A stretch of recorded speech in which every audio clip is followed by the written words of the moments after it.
Naalala ko yung ano, na meron bang nangyari sa akin gano'n, na napanaginipan ko ulit yung mata na nakatingin sa akin lagi nung bata pa ako. Tapos tinanong ko si Stel, "Stel, ikaw rin ba nung bata ka merong something na may talagang maaalala mo May hanggang weird na ngayon something. na nagpapakita sa'yo, tapos parang may gusto sabihin pero hindi mo alam kung bakit. Tapos hindi ka natatakot kasi feeling mo Mabait, mabait magunding siya. Parang entity. comfort yung sign. comfort siya, pero pag naalala mo ngayon matatakot ka na. Pero nung bata ka hindi mo Isipin na nakakatakot. nakakatakot. Ano So, yung nakita mo nun? nung bata ako, kasi yung parents ko, 'di ba, dalawa sila nagtatrabaho. So, merong time na sa Las Piñas ako nakatira na alam niyo yung mga windows, hindi siya window ba matatawag yun? Simentong Oh, butas-butas. yung simentong butas-butas na walang may design. walang jealousy. May Bintana design. sa banyo.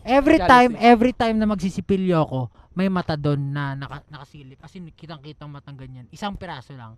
Tapos makikita mo yung ugat ng mata kasi 'di ba makikita mo yung ugat na ganon, na makikita mo siya lagi. Tapos nakatitig lang siya sa akin na nagtututbrush ako. Tapos wala akong nararamdaman. Parang normal lang. Tapos parang pag wala siya doon, parang hinahanap ko na siya kasi ano na ako, parang nasanay na ako na nandun siya. So every time hinahanap ko yun. Tapos syempre lumaki na ako. Pag 20 years old na ako, ngayon, ginawa ko ng 20 years old ako, naalala ko siya kasi nandun pa rin yung bintana yung nagtututbrush ako.